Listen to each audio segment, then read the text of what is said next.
materna y planificación familiar. Eso fue del 78 al 93. Y después como subdirector en la de GIS, en la actual de GIS. Se desempeñó como secretario técnico del semestre hasta el año del 97 al 2012. Y fue uno de los precursores que... Probando el sonido, 1, 2, 3. ¿Está mejor? Ya no se escucha el ruido. Rafael Lozano para esta investigación de la búsqueda intensiva de reclassificación. Sí. Dale un poquito más de volumen al 6, ponlo por... Sí, 1, 2, 3, 4, 1. Ok. ¿Tienes alguna sesión abierta de...? Principalmente en los últimos años ha sido en revisar los cambios referentes a la clasificación internacional de enfermedades, es una revisión de las implicaciones que tiene para los registros médicos. Y bueno, y también a cargo de un servidor, Manuel Yáñez Hernández, actual subdirector de clasificaciones de la información de salud y secretario técnico del semestre. Les recuerdo, va a trabajar bajo la misma dinámica que ha trabajado los demás, los anteriores webinars. Les voy a recordar, la sesión está prevista para 1 hora, con media hora de preguntas y respuestas.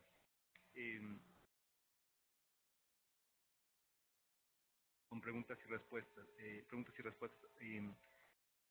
La idea es que se viertan todas las preguntas en el chat. Por favor, hay algunas situaciones para que sea a ojos de todos, que se ponga la opción para poner, preguntar o compartir el comentario para todos. Everyone, me parece que así aparece en las opciones de selección de compartir la pregunta, y esto nos va a ayudar a que todos veamos y vayamos siguiendo esta pregunta.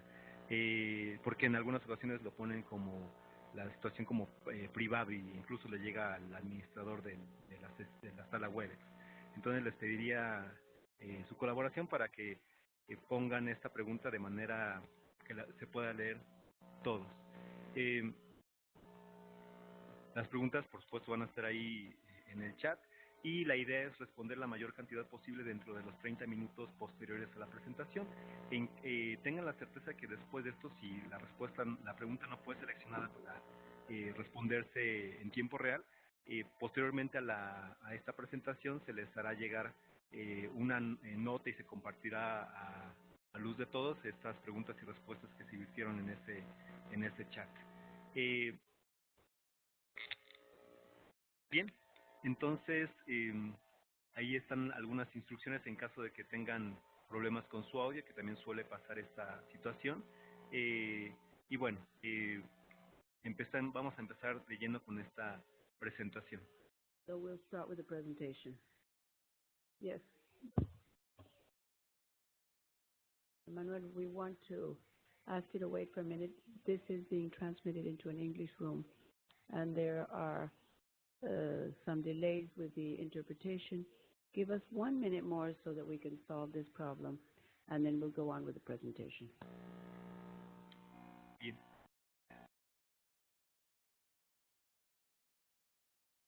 Bien, ya está resuelto.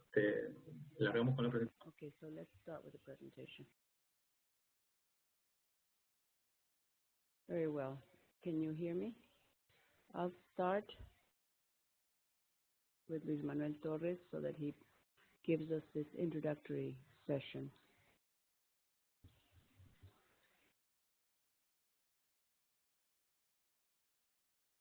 Good morning, and I'd like to say, first of all, that it's a pleasure for me to talk to you about the background and the experience of the intentional search for maternal death reclassification that we have here in Mexico, and we call it BIRMM here in Mexico, and we will be talking about it as BIRMM, the intentional search and reclassification of maternal deaths, which will be BIRMM.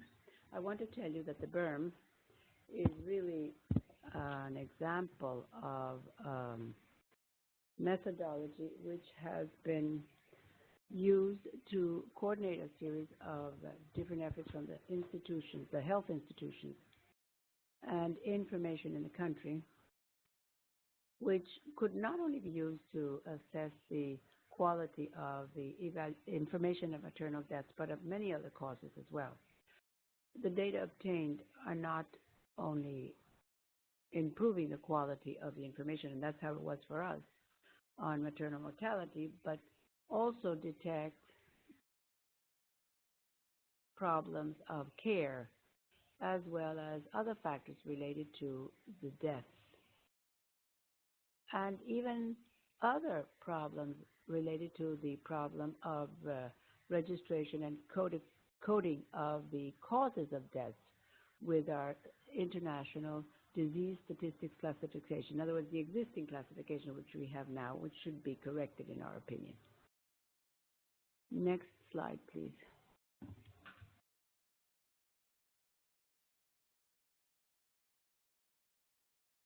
We'll now review the content of our presentation today. First, the importance of recognizing the problem of measurement of mortality in Mexico. Believe it or not, this is a fundamental aspect if we wish to implement intentional search of maternal deaths in a country or a region. The indicator of maternal mortality is a numerator and a denominator and a constant, and both had problems. It's also important to consider the high-level political decision, particularly those who deal with the health policies and plans, and those who offer the resources to correct the measurement, because to correct the measurement, we had to understand the reality. And sometimes we don't like to know that there are more deaths than we've estimated. We'll also consider the design of the BIRMM, which was based on the Ramos methodology. And finally, the importance of the review and analysis of the information dissemination. Here, in the next slide, we will see we're having problems with, here we go.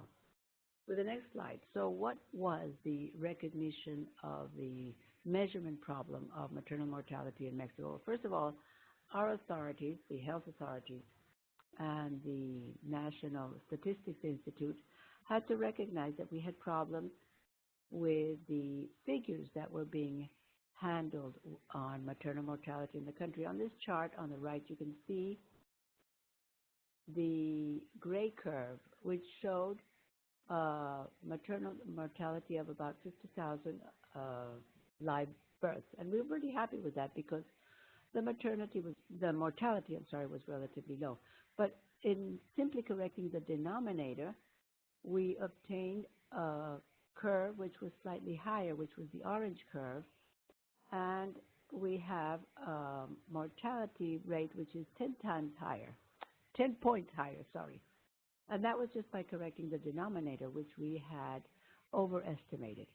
But when we corrected the maternal mortalities, or the number of deaths, which was being underestimated, gave us an even higher figure of close to 35% to 50%. And those are the green dots that the WHO estimated based on the general mortality and certain studies that were done not only worldwide, but even, as you can see on the chart to the left on the lower part, we had local data that already spoke of an over-registration of about 40% in several states of the country, even in the capital city where it was close to 35%. So we could no longer, believe that what we had was correct. This was the beginning of a change and of a decision that led to our having to change our things. It's so important that if we don't have the support of the authorities, we simply cannot make any effort to improve the quality of the information, because no general director or health secretary or even president of the country is interested in knowing that the mortality is higher than what we were estimating. So it's important to recognize the problem and try to correct it. that is, without a doubt, a fundamental principle. If the countries or the states in the country don't believe in this, they won't be able to do anything to improve the quality of the information. Hence, our general direction initially notified everyone of the problem. We accepted there was an underestimation of close to 34% initially, and we obtained the support from the general directions involved in and interested in reducing the mortality, like the epidemiology section and reproductive health. And we made the decision of including Semeste in the process because there was the possibility of knowing how to correct the classification of the deaths. This inclusion of Semeste was from the International Disease Classification knowledge and the understanding of the coding process. And in fact, in the maternal mortality, there was also a need to understand it because the analysis of the maternal mortality is not a simple process. A pilot process, which was done in 2003 before fully implementing the BIRMM, was carried out to confirm that the problem existed and continued. We were able to confirm it, and yet there was a poor registration of the causes of death. And now we're going to refer exclusively to the problem of how to correct the numerator. Because initially, we had already changed the denominator of the live births, and the process has been improved. So how did we organize the beginning of BIRMM? Initially, the General Epidemiology Direction carries out the epidemiologic surveillance of mortality, including the immediate notification of maternal deaths as a process to obtain the information of the causes of death quickly and to recover verbal autopsies, clinical clinical reports, and a reclassification of deaths. The investigation and documentation of each case was in the hands of the National Equity, Gender, and Reproductive Health Center, who is in charge of the mortality committees in the country. And to study each case of maternal death, there's not only the need to have the death certificate, but the clinical and medical history and the laboratory results and the studies of the necropsy, if it was done, to decide whether it was or not a maternal death. And finally, the third direction involved in the process of coordination of the methodology was the General Health Information Direction. Not later, but from the very beginning, because in this general direction, they capture, code, and process all the mortality information in the country. In fact, in Mexico, we have dual coding of maternal deaths in general, actually. INEGI and the Health Secretariat are in charge of classifying most of the deaths. That's why we have access to the information in a timely manner. INEGI gives us the information about 10 or 11 months after the statistical year, and the general direction gives us the information every month, and we can carry out the epidemiologic surveillance with that. The other institutions involved were the Health Secretariat in general throughout the country, the medical institutions, Prospera, the Social Security Institute, the National Statistics and Geography Institute, who is involved of integrating all the deaths in general as well as the maternal deaths, and accepts, and this is very important, accepts any corrections sent to them by us in regard to maternal mortality. The forensic services, private medical units, and other institutions are all involved. So really, it's a national effort.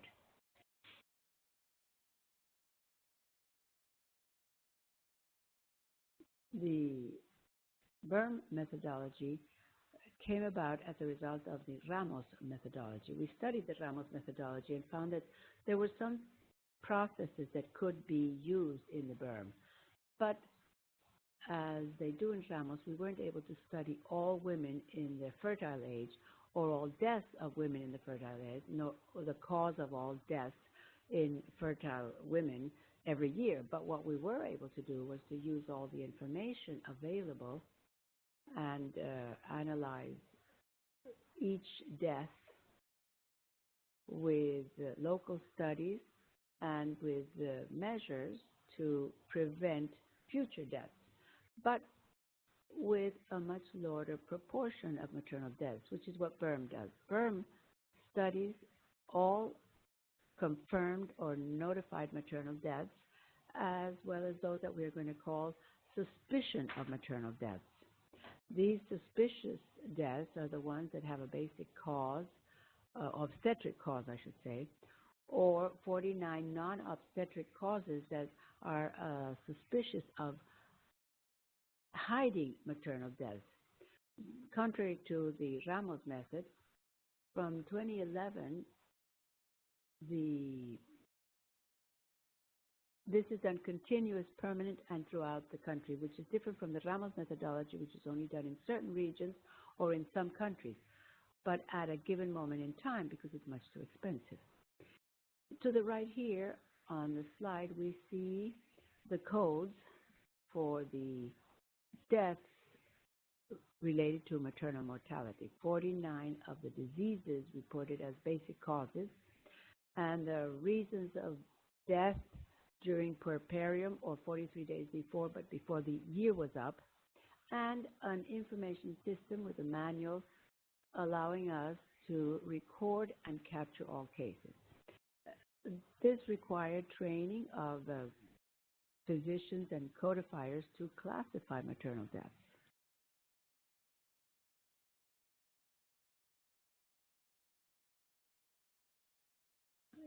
We have a format that summarizes the information whereby we can capture the basic information to process the death of those notified as maternal deaths as well as those considered suspicious, including basic data of the person dead, the care, where the death occurred, who took care of the birth, who took care of the first complication or second or third complication, and then lower down all the supporting documentation of the case. On the next page, it includes how the causes of death were recorded in the original death certificate and the different codes based on our coding system in the National Health Information Center. It also leaves a blank space for a summary of the case explaining the main complications and the second way of including information in the death certificate, which is done once the case has been analyzed. So we have the information with the death certificate alone, just as it showed up, and the information once everything was reviewed, and we can compare the basic cause and the causes of death. We have these causes which are codified based on a first and second codifier, and there's even differences with a third codifier once the case is analyzed. So at the end, we have a conclusion indicating whether it was a maternal death or not, or whether we accepted or discarded. The activities designed for the process are carried out locally in the states, in the municipalities and different jurisdictions, medical units, as well as centrally. At a central level, mainly in the National Epidemiology Division and the National Health Information Division and the Gender Equity Division. The process is based on the notification of confirmed cases at the General Epidemiology Division, and they are sent to our division, and we share them with the other registration systems. This is with the confirmed cases of maternal mortality. But in the States, they also carry out an investigation of suspicious cases done by the medical staff, social workers, or people who go to the homes or collect the information from the hospitals on the deaths in question. Since these cases are included in a database, which is processed nationally in the DGS, we receive the information, and in the state, we document the cases and send not only the database with the number of deaths, but the documents as well, where they include the study of the death, which is sent to the Gender Equity Division, and then to the DGS, where the physicians and codifiers and the technical medical staff centrally classify the final information and can correct or change the classification which was done in the states. That is then sent to the INEGI and other sources like the hospital dismissals, the institutions, and so forth, in order to prepare a final database with INEGI, with the necessary corrections and changes of the official basis, which is published by the National Statistics Institute. The basic causes are found in an annex in our manual. On the right-hand side, you can see the codes and the names. Of course, you cannot really see them. They're in the manual. But these causes are basically complications, as you can see on the list on the left, with diagnoses such as septicemia, shock, pelvic abscess, and pneumonia, coagulation disorders, renal insufficiency, hepatic insufficiency, respiratory problems, cardiac insufficiency, hypertension, infarctions, cardiopathies, cardiomyopathies, and so forth and so on. When these appear as basic causes, we suspect that there could be maternal death, particularly because these are often complications that usually go hand in hand with other obstetric causes like a placenta previa, preeclampsia, indirect obstetric causes, and what have you. That's why it's so important for us to have these precautions so as not to let certain causes of death go by if they've happened without the necessary investigation, because actually they contribute nothing to the statistics. Here, in these suspicious cases, we can see a 44-year-old woman who had a subarachnoid hemorrhage due to a rupture of a cerebral aneurysm, and she didn't say she was pregnant. She would have been classified as an E69. On the right, we have this other woman with a metabolic acidosis, septic shock, and endomyometritis. It could have been classified also as a non-maternal death. However, when the investigation of the cases is done, these are suspicious cases, we find that the patient was pregnant, and being pregnant, she had an aneurysm rupture, so it was an indirect obstetric cause. In the same way, the other woman died of postpartum endometritis. And then just a similar case, lung tuberculosis, complicated pregnancy and postpartum, and then the patient died 50 days postpartum with complications. So this is a late cause. And then the delayed cardiomyopathy, also postpartum. And then there were other complications, and since then the woman has been ill and she has not recovered, so this is a clear consequence of obstetric complications.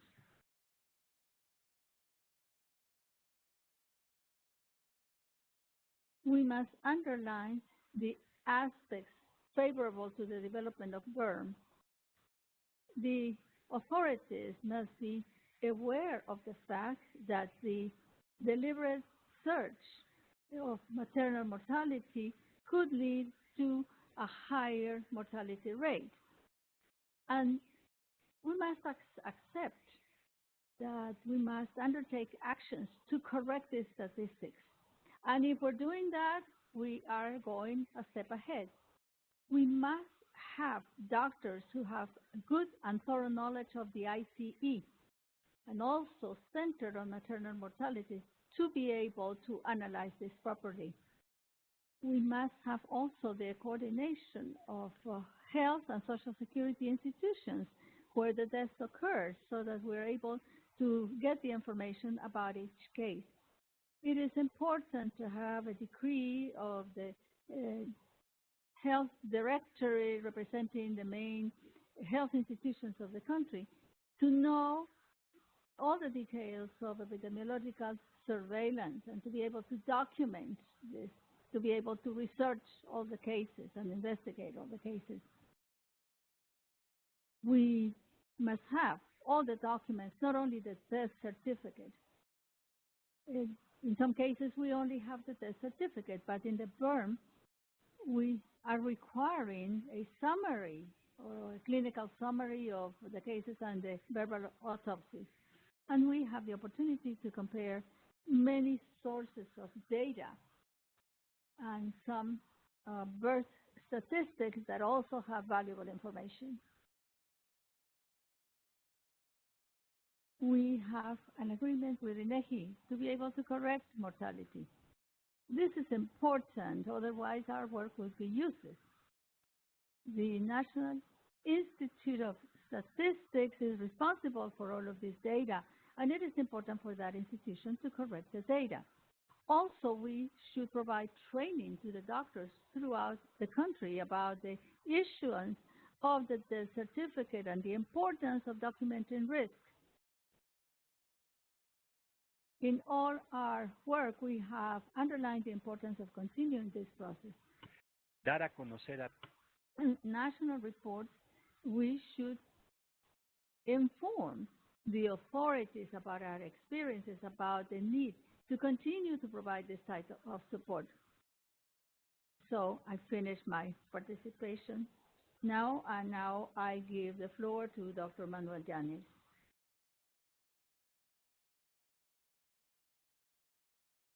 Yes, continuing with this presentation, we are going to concentrate on the results. Those of you who have participated in previous webinars about this topic will remember that we had a chart of this study, and in this case we have made some changes. This chart is a little bit different.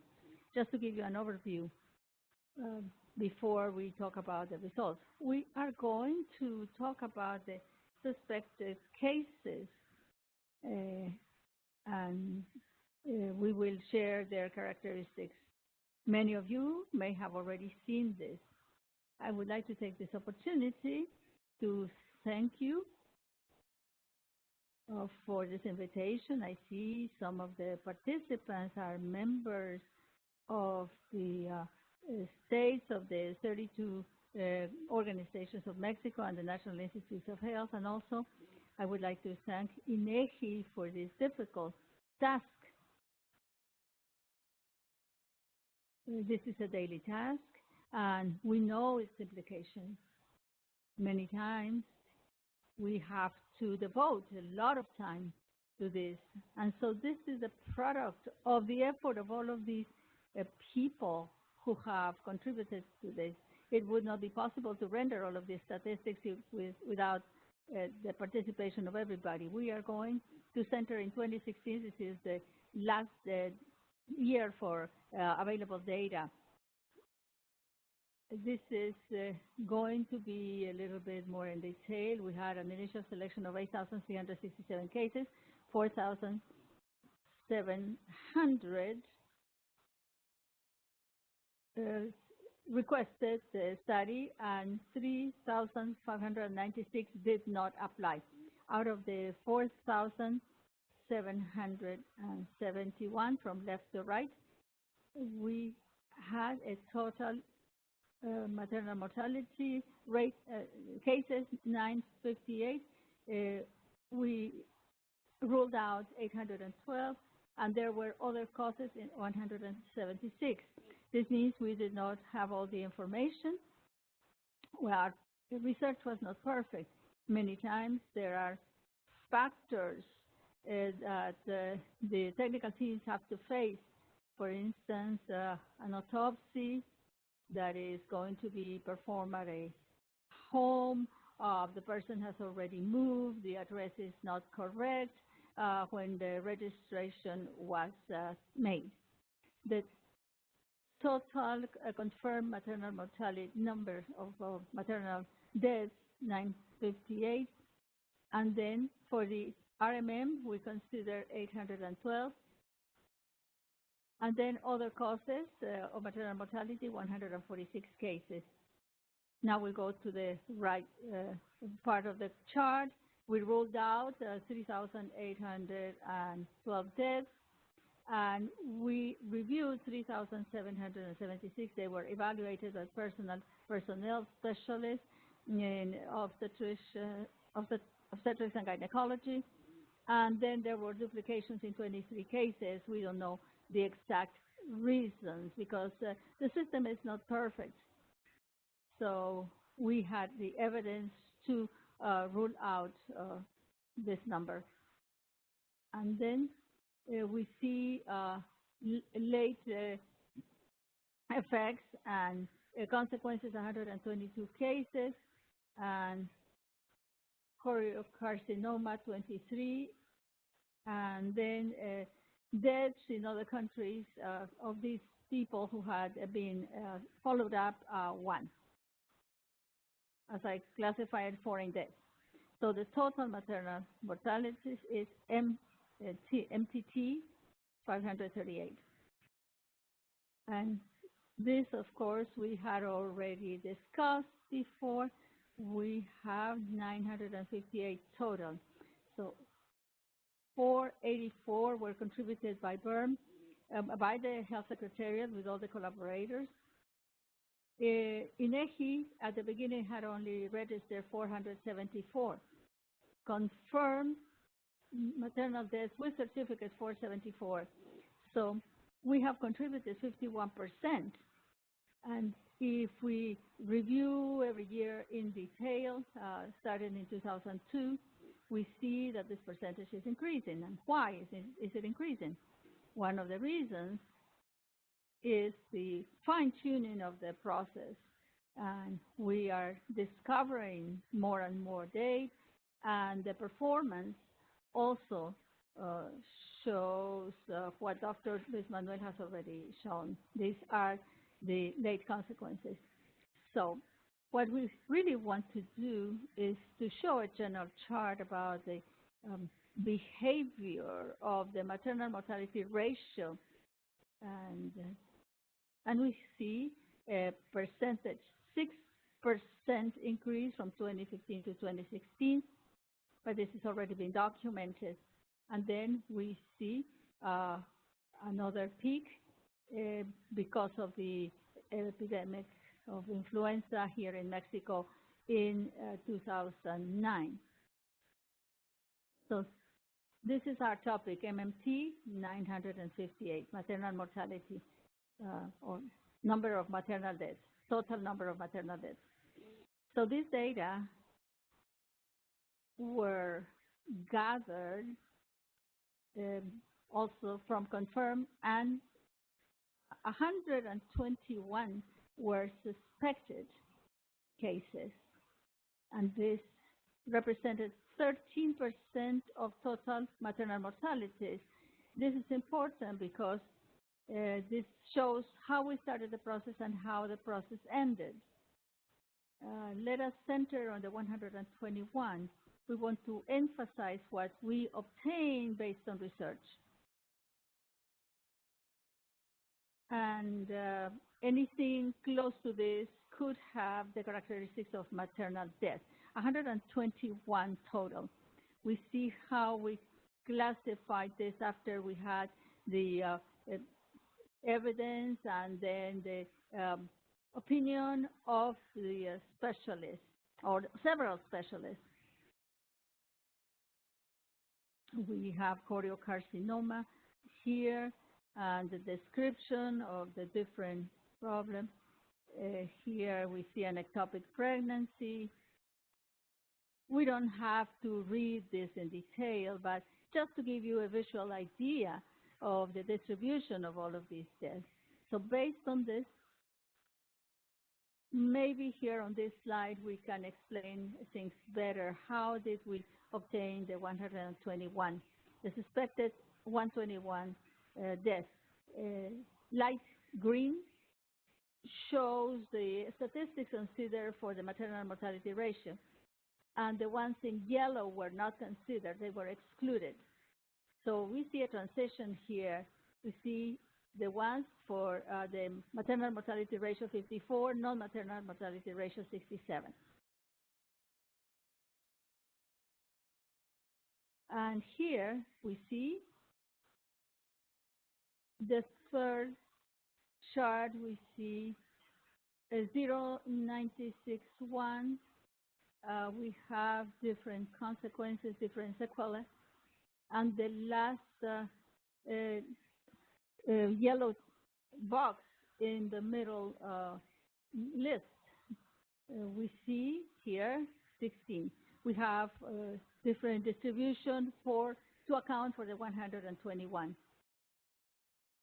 And then this is what I mean by fine-tuning of the research. We have been developing this system throughout the year. So what we want for the near future, we are right now trying to introduce changes and adjustments in this system, and this is important, and taking into account the experience of many of my colleagues here in Mexico, and especially considering the argument as to whether we should account for this or not and consider this maternal death or not. There are several proposals that have been presented that have not been totally decided upon.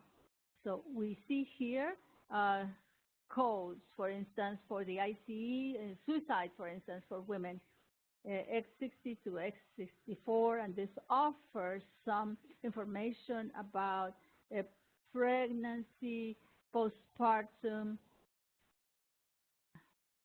and abortion. And also we see, for instance, here, let me just give you a better idea. For 2016, this is not part of the BIRMM process. We're just kind of going ahead of us. We don't know if this will become official, but we want to have this part. For instance, 40 women in 2016 committed suicide, and at some point in time, this was marked as a variable related to pregnancy, to postpartum, from 43 days to 11 months. So with these characteristics, 40 women committed suicide. There were other characteristics that should be researched too. And sometimes we consider this is absurd, but it occurs. We have to research that. And then we have charts 22.2, 22.3. Out of the 40 women, they were considered that the causes were complications from pregnancy, birth, and postpartum. And this is related to suicide.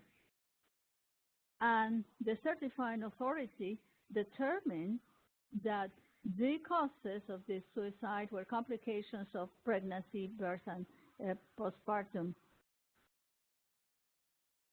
And then in some cases, we see in 22.2, we see a number of 6, and in 22.3, we see a number of 0.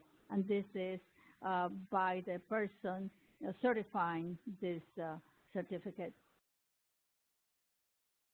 We do know that this information is part of the F53 code, which has a direct relation with postpartum depression. But we need to research what happened in each one of these cases. We are not going to add these statistics to the total maternal mortality ratio. However, we do want to know if this is true and this has a direct relationship. Now, I will give the floor to Dr. Arturo Barranco for the analysis.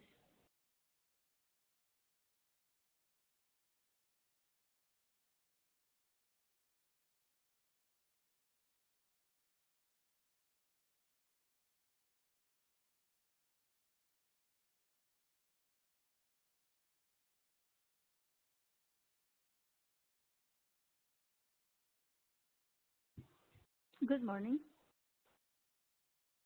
I will continue with this part of the information, analysis and dissemination. I would like to mention the work that has been undertaken in the country to improve the coverage of this information. As you know, the maternal mortality ratio is calculated with the number of maternal deaths and live births. Starting in 2009, we started a lengthy project to improve the coverage of births. Based on that, as of that moment, we started to follow up in a very precise way through indicators, which is important to mention. So in 2011, the information that we had available allows us to be certain that this information was close to the national estimates on birth. Starting at that point, what we are showing here is the maternal mortality ratio by the mother's age. In the numerator, we have the maternal mortality ratio by the age of the mother, and the denominator, we have the number of live births in accordance with the age of the mother. As you see, the highest risk is at the extreme, going beyond the mean of reproductive age. We have an increase in risk, and then when you get to the 50, 54 years of age, you have a higher risk. We must underline that the numerator is smaller, and also the denominator. And we have previous pregnancies.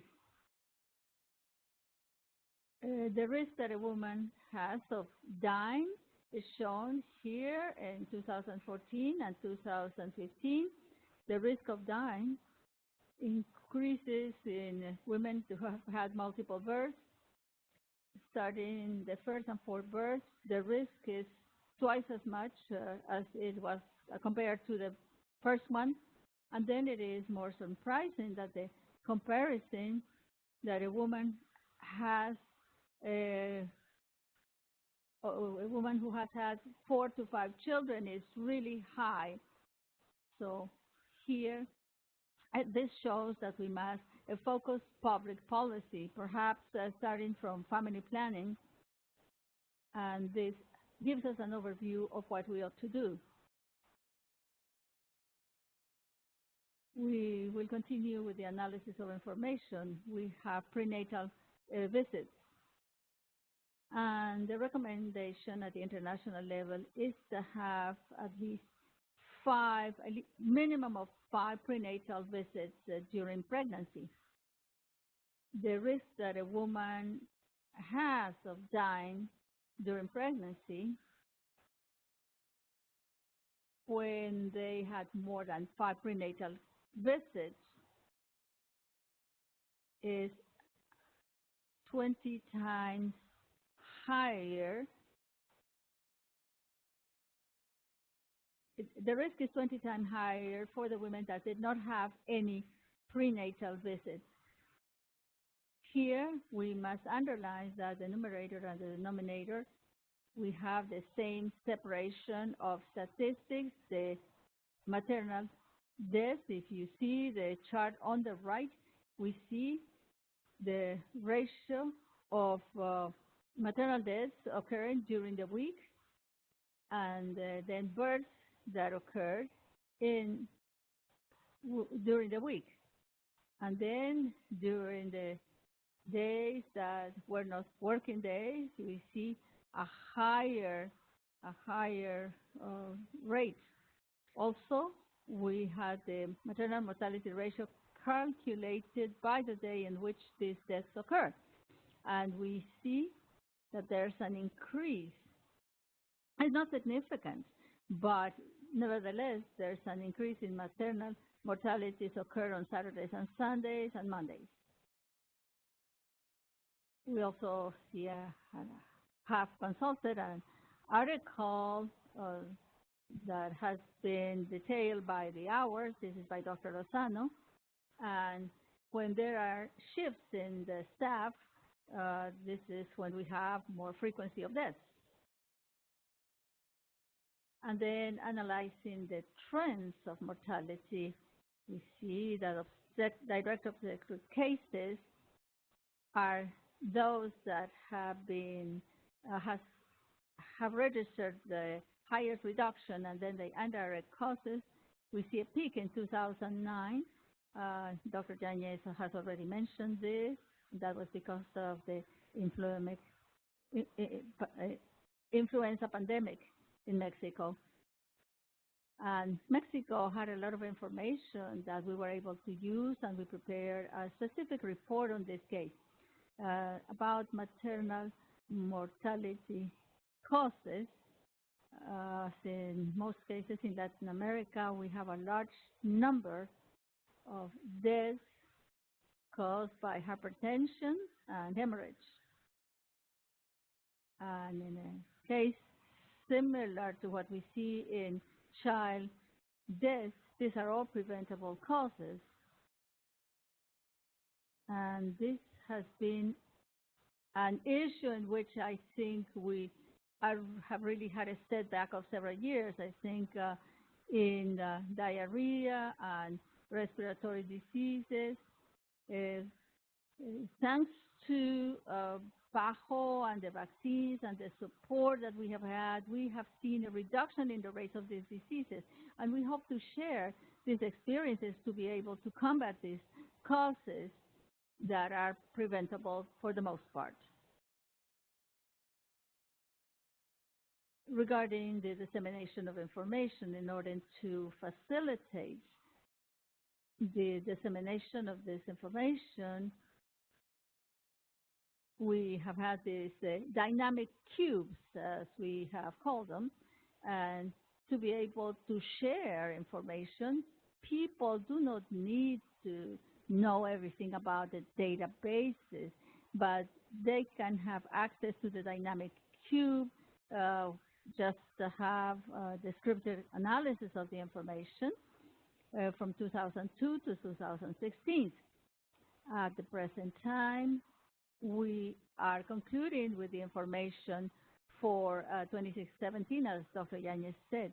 In addition to this source of shared information, we have an international policy that is being established about open data, and they are text files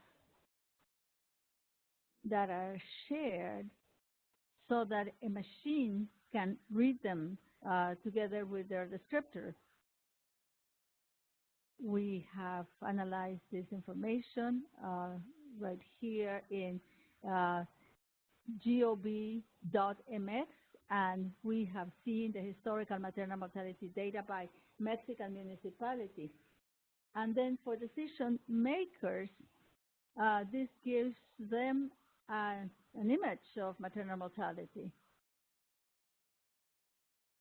In the next slide,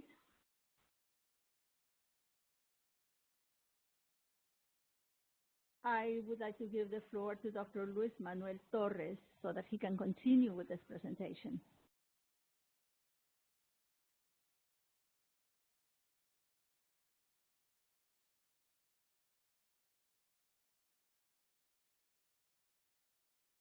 Now we will see some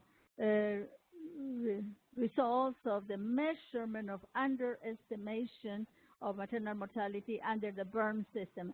At the beginning, we were concerned about correcting the information, but later on our authorities told us or asked us, how much should we correct? And then that step had not been well defined in our methodology. So we began to review and to try to compare the information to see exactly how large was this underestimation, what was the proportion of what we call recovered deaths.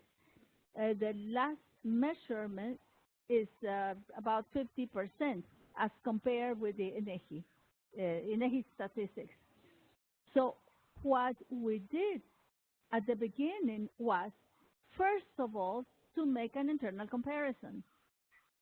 So when we finished the process, when we incorporated all the information, what we wanted to compare was the original death certificate. The basic cause is listed there, and then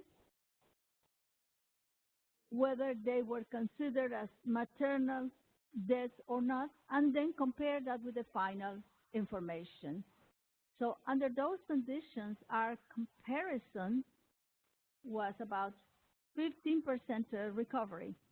However, the second point of comparing this to the preliminary INEGI base, that work we started about in 2011. What we wanted to do was, first of all, to save the information that INEGI had as final information, but of preliminary character in nature. INEGI had already compiled the information for the year, and we looked for the number of deaths reported by INEGI, and we compared that to what we had at the end. So that comparison is an external comparison, and is the one that doesn't give us 15%. It gives us a difference of up to 50% in the recovery of the death statistics. And how did we do this internally? How did we compare this? Well, through agreement between the death certificates received, the cost, basic cost obtained from those certificates, and then the final cost obtained from the clinical report and the autopsy, or the verbal autopsy, and all the documents that allow us to conduct this information. So this is an example of what we do practically every year. In the upper part of the chart, we see the different groups of diseases, something similar to what Dr. Manuel Llanes has presented, but in this case, we grouped this just to have the total maternal deaths. So, in this first line, we have the most important causes: abortion, preeclampsia, other complications by hemorrhage, etc. And then the late causes, consequences, and so forth. And in the left, the upper part, we see the results of the information when we have additional information. When we have the clinical histories and the autopsies. But on the left columns, we see the groupings obtained from causes when we only classified with the certificate as is traditionally done by INEGI.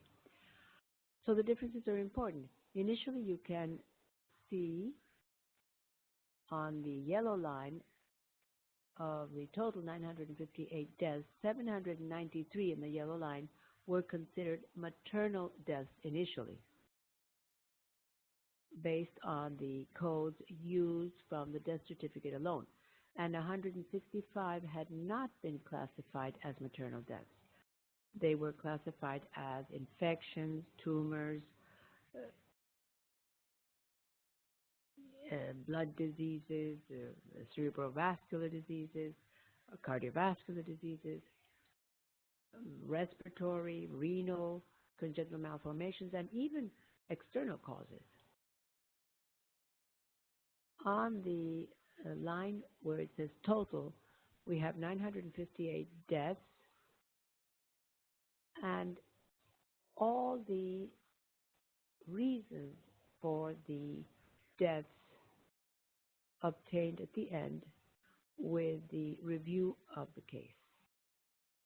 The yellow line where it says initially maternal also groups the different causes obtained, except that that was without the information, and above is with the information. Finalmente, And finally, on the gray line, we show how those maternal deaths that initially had not been considered maternal deaths became maternal when reviewing the information. As you see, the largest number of the non-maternal deaths initially includes the sequela or late deaths, indirect obstetric causes, which were 53, and we found some deaths that were even due to the SHIHA syndrome, which is also considered a sequela. But that's how far we've gone with the information. We've been able to find deaths that happened years later due to a serious complication such as the SHIHA syndrome that could have an important survival if the patient is treated with hormones, but in several cases like these can lead to death. And in general, this is the way we compare the before and after, or the coding with just a certificate and the one once we have the clinical summary with the verbal autopsy, the necropsia, or any other information. So what benefits do we get from this BIRMM?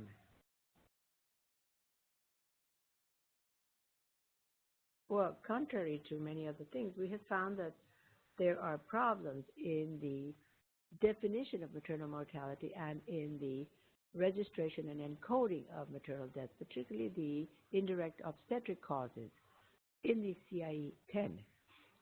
And as long as we don't resolve those problems, which we find that even the WHO has recognized, we will continue to carry all these confusing problems amongst physicians when recording the death and with the encoders when classifying the death as maternal.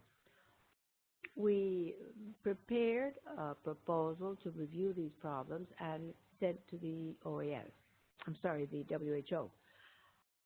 Some of the changes were accepted by the WHO, and in fact have even been translated into corrections in the International Disease Classification, the CIE-10. Many of our change proposals have already been included in the CIE-10. However, what's important is that the actual definition of maternal death has not changed. There's been quite a bit of resistance to change that in the WHO itself.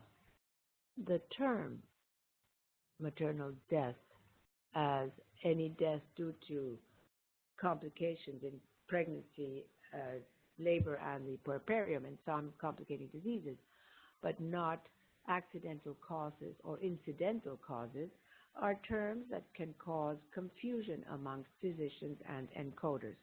And these are the ones that lead to poor classification of indirect maternal obstetric deaths.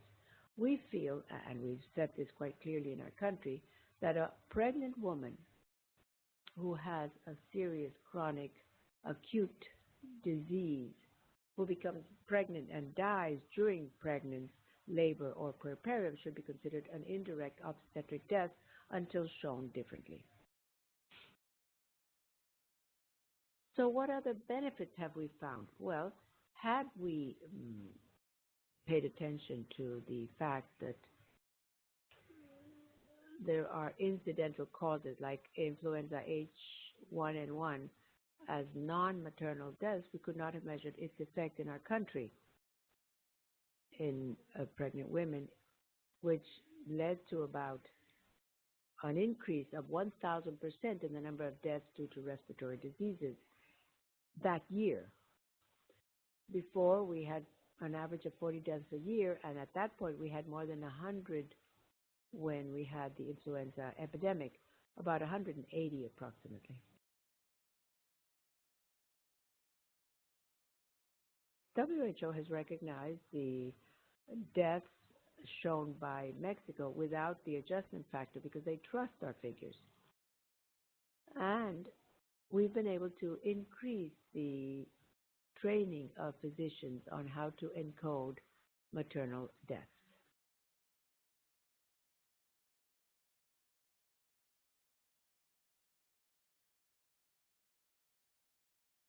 Lessons learned with this process.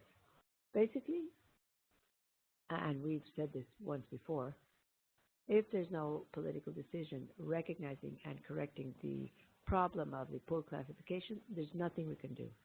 And the same if there's no coordination and support from the other health institutions and INEHI itself. In that case, it would be impossible to correct the BIRMM. That's why we have to fight for this if we want to really implement the methodology. Maternal mortality did not drop at the expected rate based on the Millennium Development Goals, but part of it is due to the fact that we were looking for the deaths and actually corrected the poor registration and poor classification of these deaths. The methodology gives us a better understanding of the size of these maternal deaths and the causes, as well as associated factors for prevention. We realize that we're heading towards distribution of causes of death, which is different from what we had before. The first places were occupied by preeclampsia and hemorrhage, while now we find that they may be due to non-obstetric complications, which may affect or complicate pregnancy, labor, and puerperium. In other words, the direct causes of death. Now they occupy the first place in the causes of death, which means that we have to counsel the population better so that they avoid pregnancies when they're older or when they have a pre-existing disease. And we've also realized that with this process we obtain information not only of the actual causes of death, obstetric causes described in the CIE-10, but also we include factors related to medical care, the availability of resources, and other social and cultural factors that also must be measured and used for the application of preventive measures. We are beginning to measure them with changes in the system to truly recognize what happens when a person doesn't receive the necessary counseling for family planning when it's a high-risk pregnancy or when not referred to the higher level hospital to resolve a serious health problem of possible pregnancy complications, or when not having trained physicians or trained laboratory staff or necessary blood or diagnostic methods available to resolve a problem or detect it. All of these factors are behind the medical causes and also are as important or even more important than the causes themselves.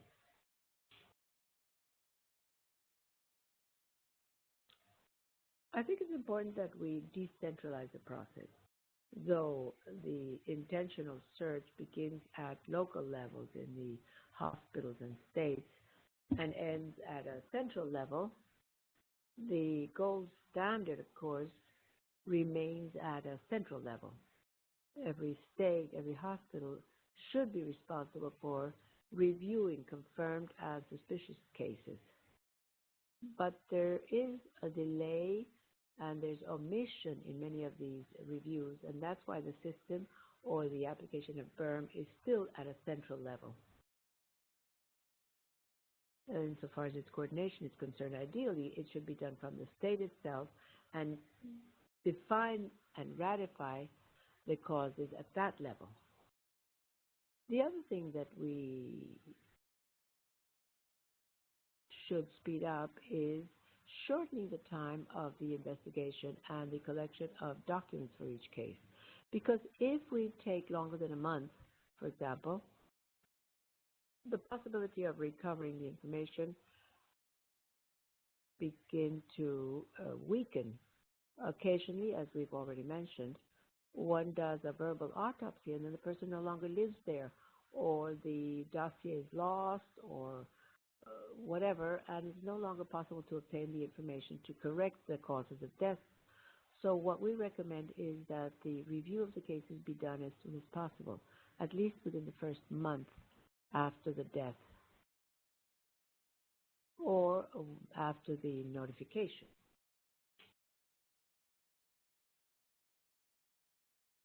And finally, we'd like to mention in this presentation some recommendations for those of you interested in seeing how this was done in the country. You can consult these reports of the intentional search that were published somewhere in 2004, but they're on the same platform and you can find them. These are the annual reports of the intentional search. Some articles, in fact, are included and published because this experience has allowed us to go beyond.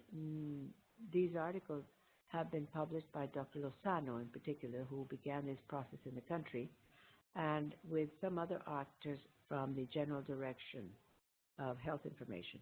And at least that shows this experience, which should be taken into consideration when carrying out any investigation or any investigator who's reviewing the maternal mortality in our country, because the fact that the BIRMM is being used means that there was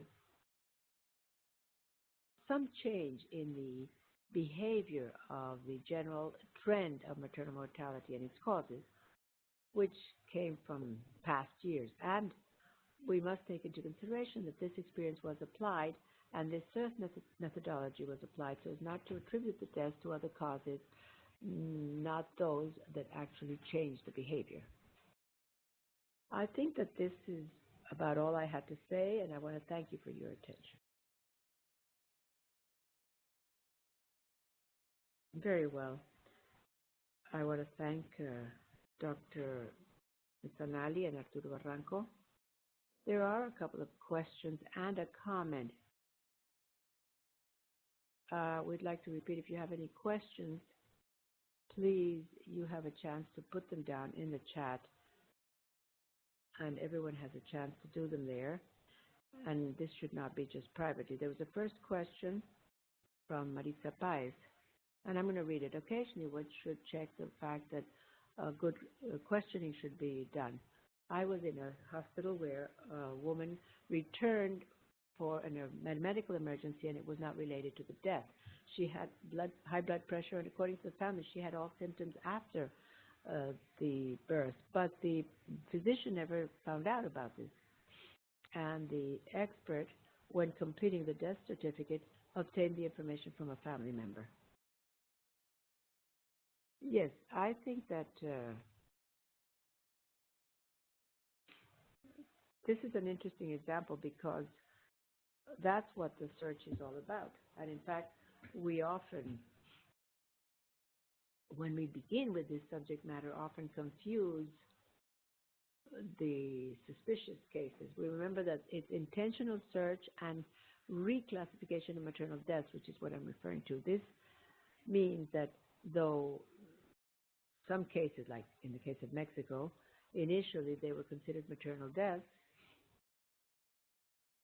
and of course we'd have to see the details, the results, but some of these cases could have been due to eclampsia with no specification, and with the hard information from the hospital registries and the verbal autopsy, one can determine that it was eclampsia during a certain period of the obstetric episode, or it could have been due to hemorrhage, and it was actually a more detailed obstetric disease that may have caused the hemorrhage. This is all very important, not only to study the cases which seem to be non-maternal, but to even classify those that had the initial information mistaken. There's another comment from Silvia de Pomar, and good morning. We have at least 5 prenatal controls. Women continue to die or present complications like the eclampsia, but unfortunately, prevention of factors is not being taken into consideration, and one should empower the family of the possible signs of problems. The mother should be empowered, know when to go to the health center and why. This is very important. We think that it does make it very useful, and we're happy to hear these comments because that's precisely one of the things that Dr. Luis Manuel was talking about in the next to the last slide, talking about the different factors. So Arturo Barranco showed the incidence of the changes and shifts of physicians, the maternal death is a multifactorial event. And Dr. Luis Manuel was talking about the uses and customs, which we can see present in some communities as well. And we're talking about the case of Mexico. Tipo de prácticas, bueno, a lo mejor no recibe. Where we have the actual treatment or not, and they don't give it the necessary importance. In fact, there's an institution here in Mexico where after the baby's birth, they often do what they call the sick-person bath, where they go to extreme steam, and often it's counterproductive. And that's something that is not specifically due to a health system or immediate care, but a cultural factor. And this is the uses and customs that I was talking about. So thank you very much for the comment. Oh, there's another one from Dr. Monica Armas, who says that each hospital should establish a protocol for the supervision and the obstetric care. This is very important, Dr. Monica, because part of the investigation, as we saw in the last webinar, is that the documents are very important, and there's an advantage in having the medical history. In fact, we know that the death certificate has a very limited space for causes of death, and we have additional elements that may lead to why the disease happened, and this is going to be found in the clinical history. También forma parte de estas actividades.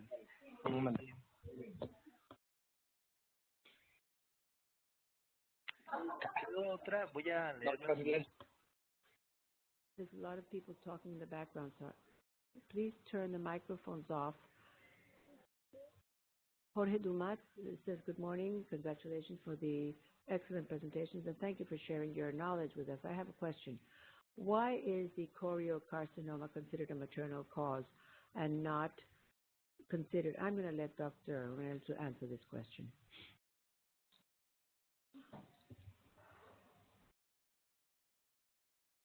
That is a very good question.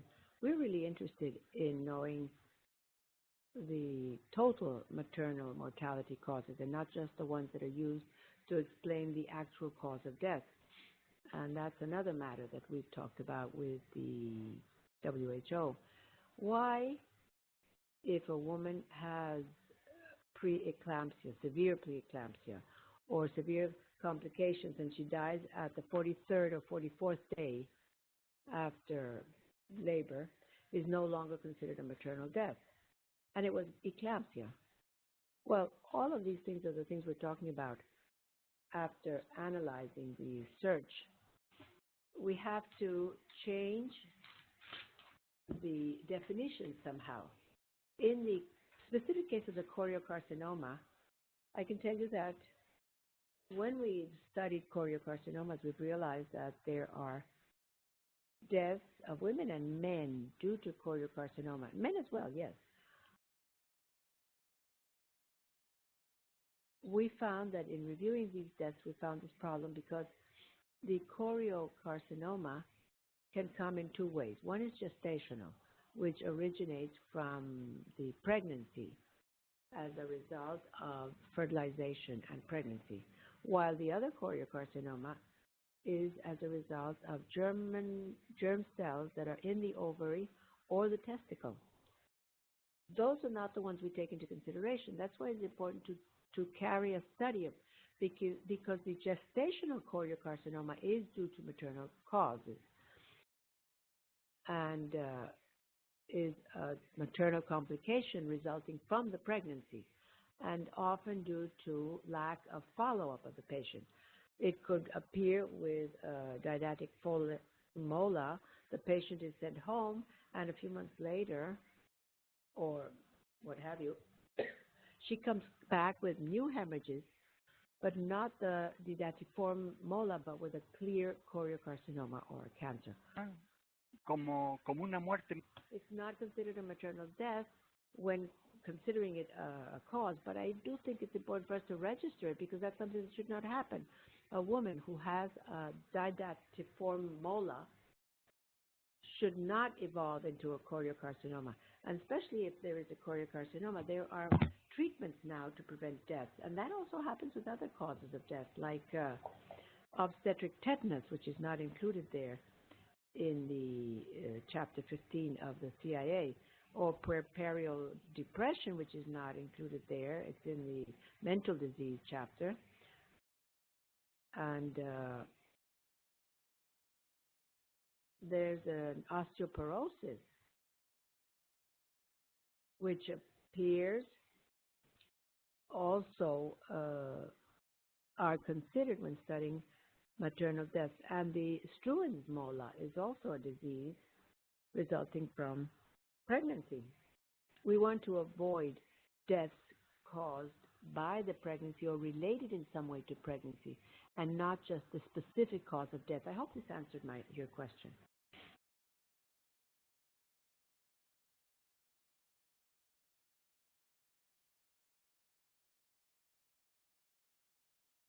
There's another question from Norberto Serrano that says, occasionally we have situations like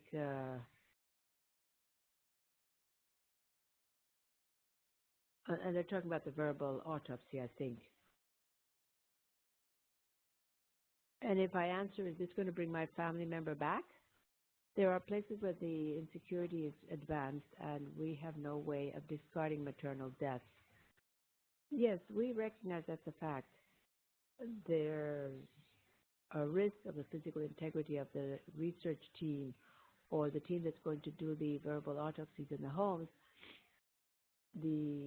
That's a fact. Unfortunately, it's a fact, and that's what I was talking about before when I showed the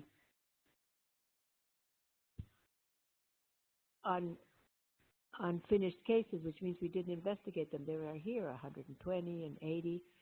In 1 year alone, we've only had the perfect rate, but it's not been a constant rate, because know that sometimes it's risky and it's dangerous, and they ask us not to question the things. I gave the example, for example, a little subtle, of course, of when they go and knock at the door and they say she's no longer living there, but there are other factors as well. And our colleague here from Mexico is quite right. When there's a risk, and we've invested money in the investigation, but it's not been determined because of the risk.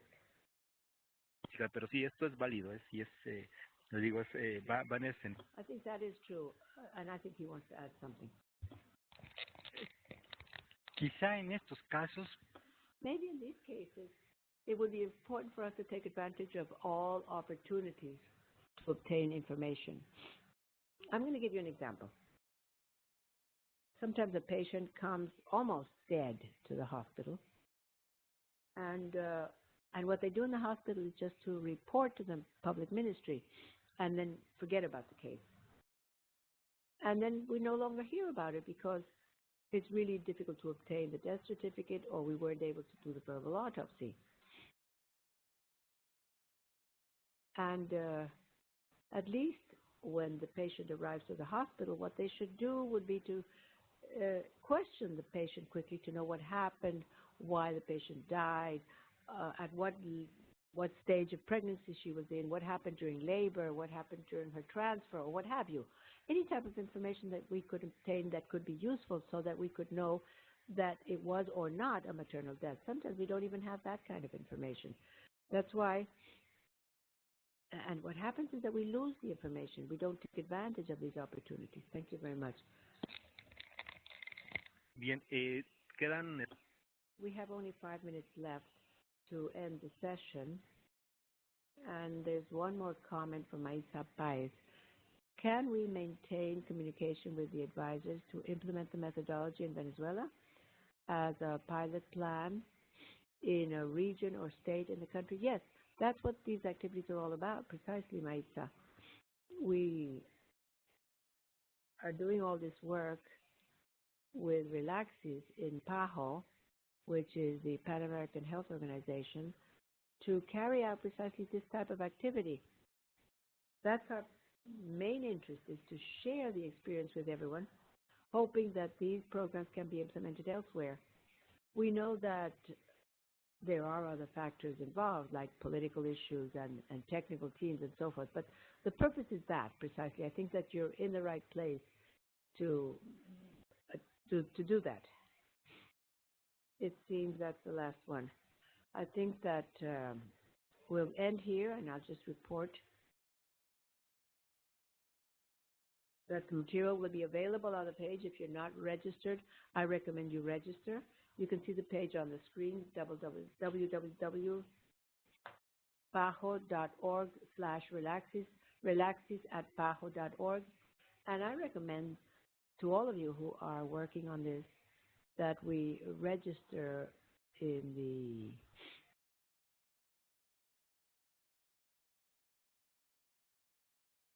the relaxes. And I remind you that next Thursday, the 11th of October, we will have this same topic for the Argentinian colleagues. That will be the next webinar on October the 11th, and Mariana Duao will be in charge with Elida Marconi from DAYS from Argentina, who will be showing the experience in Argentina and the implementation of BIRMM there. As I said, it was October the 11th at 10 in the morning, Washington time, and I recommend that you check your time schedule so that you can come in and hear that. And once again, the material will be available on the web page. And if you, there were a couple of comments, and you can be sure we'll answer them, but for time reasons, we cannot do it online, but we will respond. And we'll now conclude. I don't know. Yes, we will be sending you the answers via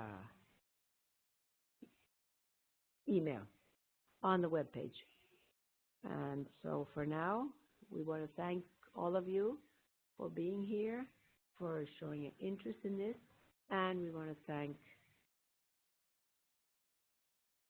Relaxes from PAHO, which is the framework within which this is taking place, and we hope these similar activities will continue so we can share experiences like these. Facundo, the microphone is back to you. Do you have anything additional to add? No. Thank you. I think we've completed. Thank you very much.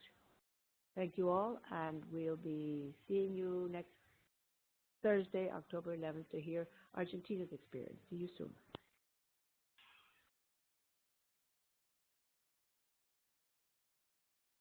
Ya, pues muy bien, muchas gracias.